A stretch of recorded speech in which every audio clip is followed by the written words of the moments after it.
Amis joueurs, bonjour, je suis ravi de vous retrouver sur la chaîne, sur Il était un jeu.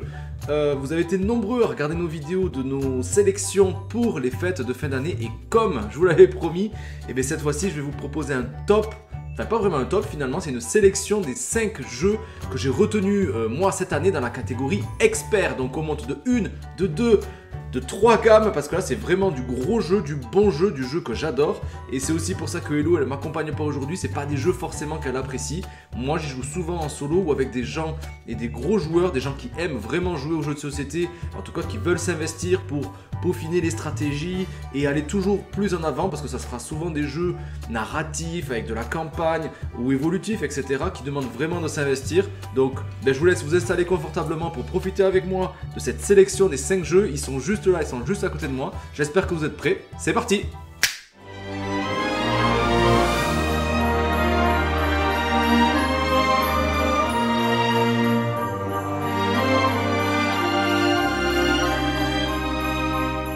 Et on commence tout de suite avec le premier jeu que je vais vous présenter. Je vous en avais déjà parlé dans notre sélection, notre top 10 de l'année 2020, les jeux qu'on a pu découvrir. Et on a surtout joué à ce jeu pendant le premier confinement, c'est Détective. Détective, le jeu d'enquête moderne. C'est édité chez Yellow. C'est de 1 jusqu'à 5 joueurs à partir de 16 ans quand même pour des parties de 2 à 3 heures. Et c'est vraiment assez exceptionnel pour ça. C'est vraiment indiqué de 2 à 3 heures parce que c'est vraiment le cas. Chaque enquête va nous demander vraiment de s'investir. On n'aura jamais les réponses à l'intérieur. Il va falloir chercher les indices par nous-mêmes, faire nos propres déductions pour trouver les réponses à nos questions en fin de partie. On peut très bien y jouer solo. Je pense que déjà à 2 c'est vraiment bien, à 3, 4 vous allez vraiment beaucoup plus discuter. Donc c'est pour ça que les parties vont durer 3 heures. Mais c'est pas la boîte qui fait 2-3 heures, c'est chaque enquête. Parce que dans la boîte il y a 5 enquêtes déjà. Il y a une extension qui est déjà sortie pour une 6e mission. Et une autre boîte aussi, Los Angeles, qui est sortie avec d'autres missions annexes. C'est vraiment un jeu d'enquête moderne. Moderne parce qu'on va devoir utiliser un ordi, une tablette. Je ne vous conseille pas les portables, c'est un peu petit. Mais on va pouvoir utiliser des ressources modernes. Google, Google Maps, Wikipédia, tout ce que vous voulez sur Internet. Au moment où on va révéler des cartes qui vont nous permettre d'aller chercher nos propres indices en fonction de votre curiosité finalement. Et ça nous investit vraiment dans le jeu. On se sent dans la peau de vrais enquêteurs. Ça se passe... C'est une histoire... Je ne vais pas vous spoiler parce que quand même il faut garder ça, mais on se sent ancré vraiment dans l'histoire. Il y a une part un petit peu historique, on va retrouver des informations sur la guerre, etc. Donc c'est vraiment un sacré jeu, on a été étonnés. Nous ça a été le premier jeu du genre qu'on a découvert aussi, donc c'est peut-être pour ça que ça a été un gros coup de cœur cette année, mais c'est pas pour rien qu'il a reçu le prix du jeu expert l'année dernière, parce que c'est vraiment un excellent jeu, on a passé à chaque fois de bons moments. Et c'est pas si facile, les 3 premières missions, je crois qu'on les a perdues à chaque fois, mais on y retournait et on a trouvé à chaque fois des indices différents. C'est ça qui est quand même incroyable. On va pouvoir faire, et c'est ce qui est recommandé aussi, de faire des cartes mentales pour pouvoir relier les personnages avec les indices qu'on va avoir au fur et à mesure. L'application, enfin c'est pas une application, c'est un site internet qui va gérer les empreintes digitales, gérer les indices, les photos, les lieux, pouvoir rapprocher un petit peu les gens en fonction de poussière, d'ADN qu'on pourrait trouver, etc. Donc franchement c'est un excellent jeu. Si vous êtes amateur d'enquête, je pense que vous devez le connaître. Si vous ne le connaissez pas, il faut vraiment l'avoir chez vous. Et si vous devez découvrir un seul jeu d'enquête et que vous voulez vous investir dans un jeu, c'est celui-là.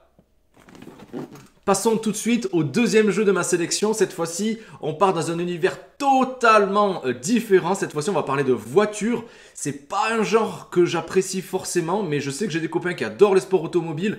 Et ben, c'est aussi pour eux que j'ai voulu le tester. Les Luddy Boys l'ont adoré en ce début d'année. C'est Rallyman GT. Rallyman GT, c'est combien ça? C'est de 1 à 6 parce qu'il y a un petit mode solo aussi, à partir de 14 ans pour des parties d'environ 1 heure. Rallyman GT, après l'avoir essayé, franchement c'est adopté. On a quand même quelques jeux de course, on a Flamme Rouge, on a Downforce, on a une édition aussi de Formula D. Rallyman GT, je le mets juste ici, tout en haut de la pile de mes jeux de course favoris. C'est vraiment celui qu'on préfère et qu'on aime sortir. En tout cas, j'ai vraiment hâte de le présenter à tous mes potes qui aiment ce genre d'univers. dans Rallyman GT, on retrouve vraiment, je trouve, les sensations de vitesse qu'on pourrait retrouver dans un jeu de course et la gestion de prise de risque dans les virages, etc. Parce que ça va se jouer avec des dés qui vont chacun représenter une vitesse 1, 2, 3, 4, 5 et 6, qu'on va pouvoir utiliser qu'une seule fois par tour. Et on va devoir gérer nos freinages, savoir si on veut garder la même vitesse pour pouvoir aller le plus loin possible. Mais attention, parce que les dés, on va devoir les lancer. Et là, on va avoir le choix. Soit lancer les dés un par un et pouvoir gérer le risque, je vais vous expliquer, ou soit tous les lancer en même temps. Le problème, c'est que les dés, plus on va aller vite, et plus les dés vont pouvoir nous amener des malus. On aura des sortes de symboles avec un point d'exclamation à l'intérieur, des triangles avec un point d'exclamation. Et si on en a, en fonction de la difficulté que vous choisirez, si on en a 2 ou 3 en général, eh ben, on devra faire un tête à queue, voire directement une sortie de piste. Donc il va falloir un petit peu gérer les risques, savoir quand s'arrêter ou prendre des risques en lançant tous les dés d'un coup. Et ça va nous donner des bonus qui vont pouvoir sécuriser nos dés pour les prochains tours. Je l'ai découvert aussi sur Board Game Arena avec les copains. Et ouais, franchement, s'il y a un jeu de course à avoir dans sa ludothèque, c'est celui-ci. Et sachez que aussi, il y a des extensions qui arrivent, qui sont nombreuses, et on peut encore participer à son financement aussi sur le célèbre site Kickstarter. Vous pouvez y aller et encore plus de sensations. On va pouvoir mettre de la vitesse, des boosts, etc. pour renouveler un petit peu les sensations de jeu. Les circuits, il y en a quelques-uns qui sont présents dans les règles de base, mais on peut tout aussi créer ses propres circuits, faire plusieurs tours, etc. Gérer la vitesse, gérer les virages, gérer aussi les réparations, on va se prendre des dégâts, gérer la météo, les pneus, enfin bref, il y a énormément de choses à gérer. C'est pour ça aussi que je l'ai mis dans la catégorie expert, parce que il faut un peu anticiper, se dire au prochain tour qu'est-ce que je vais pouvoir faire, pouvoir bien se placer, parce que le placement il est vraiment essentiel dans ce jeu pour finir vainqueur. Rallyman GT, franchement n'hésitez pas, c'est un très très bon jeu de course. Allez, on passe au troisième jeu de ma sélection. C'est un jeu que j'ai vraiment apprécié. Je vous l'ai présenté en vidéo il y a quelques mois aussi. C'est le grand vainqueur du jeu expert de l'année cette année, en 2020. Et ce jeu... Et non, je l'ai pas. Je l'ai pas parce que je l'ai prêté à des copains pendant le premier confinement. On s'est toujours pas revu, donc je peux pas vous le présenter ici. Mais on va faire des petits effets spéciaux. C'est parti. C'est Res Arcana. Res Arcana, c'est un excellent jeu, c'est un jeu de combo comme je les aime. C'est vraiment un très très bon jeu. D'ailleurs, n'hésitez pas à aller checker un petit peu la vidéo si vous voulez vraiment en savoir un peu plus. Je vous ai présenté mon vrai ressenti, mes avis et aussi les règles du jeu pour bien débuter. Res Arcana, c'est un jeu où on va devoir faire des combos avec très peu de cartes. On va pouvoir démarrer la partie avec un système de draft. On a 8 cartes qu'on va pouvoir potentialiser et qu'on devra jouer pendant toute la partie. À chaque tour, on n'aura que très peu de cartes à mettre en jeu, mais au fur et à mesure des cartes qu'on va mettre en jeu, eh bien, on va accumuler des ressources. Ces ressources vont me permettre d'activer ces cartes qui vont me permettre peut-être de piocher d'autres cartes ou d'aller chercher d'autres ressources ou d'aller un petit peu enquiquiner aussi les voisins avec des pouvoirs, avec des dragons. On va pouvoir acheter des monuments, on va pouvoir récupérer des artefacts, etc. Bref, c'est un jeu de course au point, il faut le savoir. C'est un jeu de course au point, il faut avoir 10 points au total, mais c'est un jeu pour la gamme expert, je trouve qu'il est quand même assez exceptionnel. Il y a des combos qu'on va découvrir au fur et à mesure de nos parties et on se dit mais c'est incroyable parce que tout a été pensé, on a l'impression que tout a été pensé pour faire ce combo, alors qu'une même carte va pouvoir très bien fonctionner avec d'autres cartes qu'on n'a pas jouées sur cette partie, mais peut-être sur une partie future. Les illustrations, elles sont tout bonnement magnifiques. Les petits jetons qui représentent chaque essence d'énergie, c'est vraiment génial. Le rangement, il est vraiment top de chez top. Et ce qui est vraiment très surprenant aussi avec un jeu qui demande de la planification, de la stratégie et de pouvoir comboter au maximum ses compétences, c'est qu'en fait, ça dure pas si longtemps que ça. Au bout de demi-heure, 40 minutes, on va dire max, eh bien, vous aurez fait une partie. Donc, vous pourrez peut-être aussi en faire une deuxième, une revanche, pour encore plus de sensations avec des nouvelles cartes, etc. Il y a aussi déjà une extension qui était sortie, qui est revenue il y a quelques mois en boutique. Donc, n'hésitez pas, c'est vraiment un très bon jeu. Si vous aimez les jeux de cartes, les jeux de combo et de découvrir des nouveautés à chacune de vos parties avec très peu de matériel au final, allez-y, foncez. Res Arcana, c'est pas pour rien qu'il a eu le prix expert du jeu de l'année cette année au festival en 2020, là, en février à Cannes.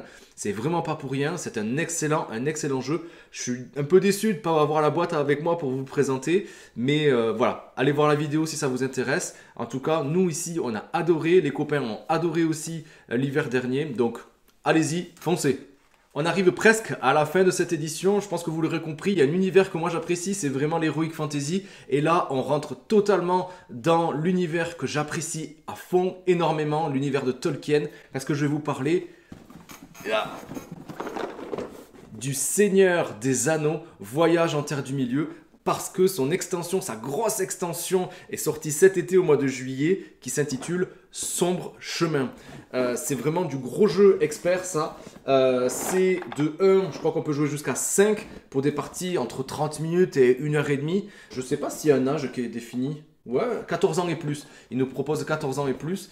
Voilà, et je vous en parle. Ça, c'est la petite extension, d'accord, où il y a quand même 30 nouvelles figurines, il y a des nouvelles tuiles, des nouvelles capacités, etc. Parce que la première boîte, elle est juste ici. Je vous laisse voir l'épaisseur un petit peu de la boîte. Et c'était la première version qui était sortie l'année dernière, en mai 2019, si je me souviens bien. Ça n'a pas fait que des heureux, ce jeu, parce qu'il lui reprochait un petit peu son manque d'implication dans l'univers de Tolkien. Pas assez de références aussi. C'est vrai, dans la première boîte c'était vrai, dans la deuxième on s'y retrouve beaucoup mieux, il y a des ennemis, je vous laisse la surprise, mais vous allez peut-être le voir, je vais vous le présenter en image là, qui risquent de faire plaisir aux fans de l'univers. Il y a des nouveaux personnages dans cette extension, dont Gandalf, il y a Arwen, etc. Des personnages inconnus, ou en tout cas très peu connus des fans aussi de cet univers. Franchement, moi j'adore, c'est un jeu d'aventure et d'exploration, en une campagne évolutive, donc avec des cartes qui vont pouvoir gagner en force et en puissance. On va pouvoir les échanger en fonction de l'expérience qu'on recevra, des compétences qu'on découvrira, mais aussi des rencontres aléatoires qu'on pourrait faire si on décide d'aller explorer telle ou telle tuile, tel ou tel personnage ou tel événement au fur et à mesure que les événements apparaissent sur le plateau. On va gagner ce qu'on appelle des titres. C'est des cartes qu'on va garder pendant toute l'aventure et qui vont donner de sérieux bonus aussi. Il faut prendre des risques, aller explorer, mais peut-être au détriment de l'avancée de l'aventure. Il y a quand même une ligne où les méchants progressent, parce qu'il y a des méchants qui vont apparaître aussi, qui vont nous barrer les chemins, qui vont nous empêcher d'aller explorer un peu plus loin. Ça, c'est pour le côté aventure.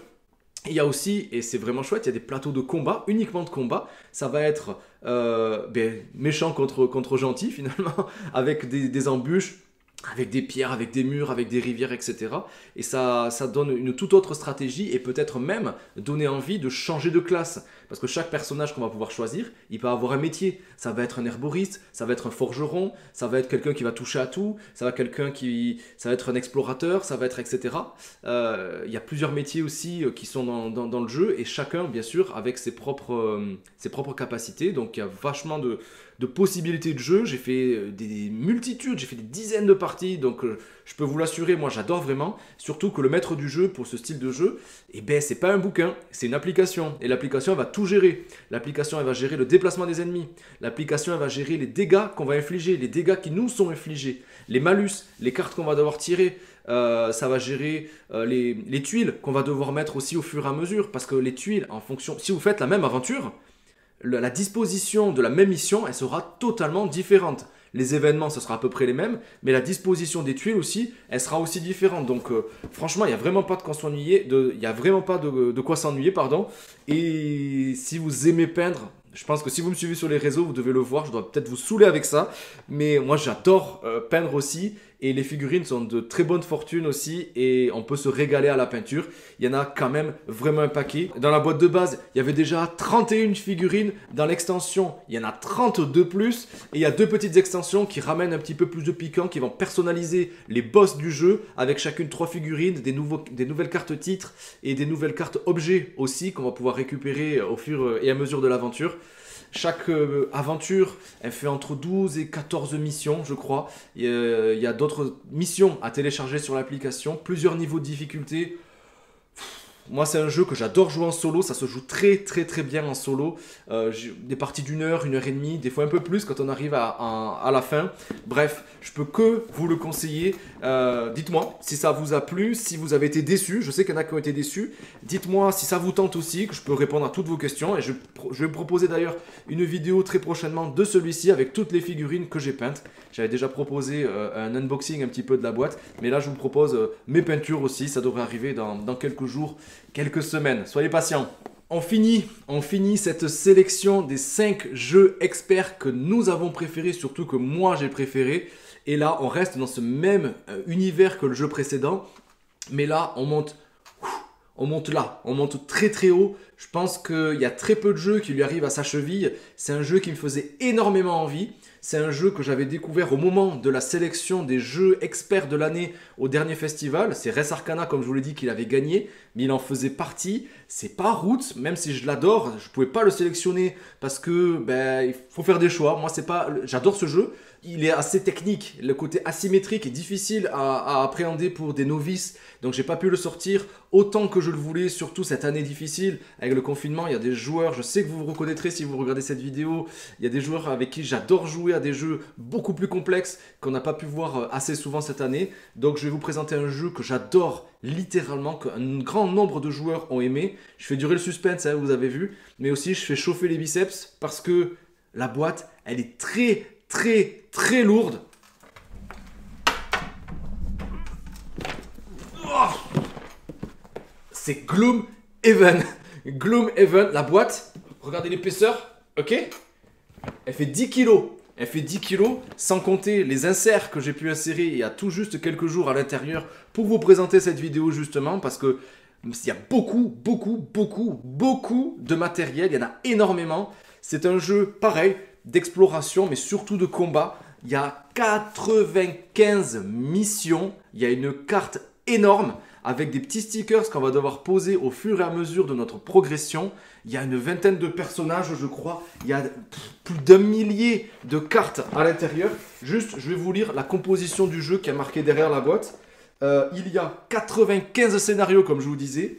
Il y a 17 classes, je dis une vingtaine, mais c'est 17 classes d'aventuriers. On commence avec les 6 qui sont proposés au début, juste ici. Et hop, il y en a 6.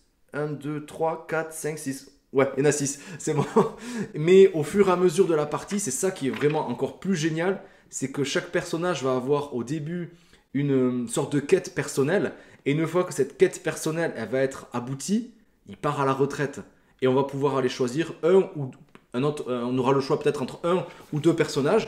Et on va découvrir un nouveau perso qui n'est pas connu du tout, avec des nouvelles cartes, des nouvelles capacités, etc. Enfin, il y a une grosse rejouabilité aussi.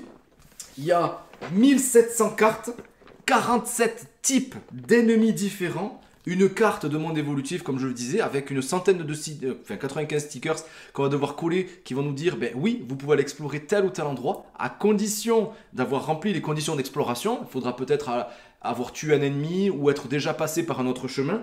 C'est de 1 à 4 joueurs, 30 minutes par joueur, ils disent. Je pense qu'il faut quand même prévoir le double. À partir de 14 ans, c'est un jeu qui demande de s'investir. C'est un jeu qui demande du temps. C'est un jeu qui s'apprécie dans la durée et par la répétition des missions. Il y a un côté narratif qui est vraiment très très bien fichu aussi. Il y a ce goût de vouloir y revenir à chaque fois. Il y a énormément de possibilités et c'est pas un jeu bourrin. Si vous commencez bourrin à aller essayer de taper directement les ennemis, c'est sûr que vous allez perdre. Parce qu'à chaque fois qu'on va utiliser nos cartes, c'est un système de cartes qui est quand même assez innovant aussi, je trouve. Chaque tour, on va choisir 2 cartes, avec chacune qui va être séparée par un petit trait au milieu. Et on va devoir choisir ces 2 cartes et utiliser la capacité d'en haut pour une et choisir la capacité d'en bas pour l'autre. Donc on va devoir combiner de manière la plus astucieuse en fonction de ce qu'on voudrait faire. Se déplacer, attaquer directement en mêlée, à distance, faire un pouvoir, invoquer un allié, etc.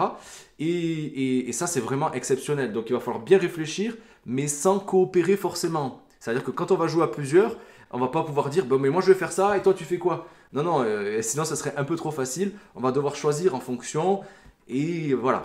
Mais là aussi, pour savoir qui va débuter en premier, ici il n'y a pas de tablette comme dans le Seigneur des Anneaux. Non, là il y a tout qui va être très bien fait et très bien réfléchi, avec un système de niveau d'ennemis, de placement de pions et d'initiative aussi, savoir qui va jouer en premier.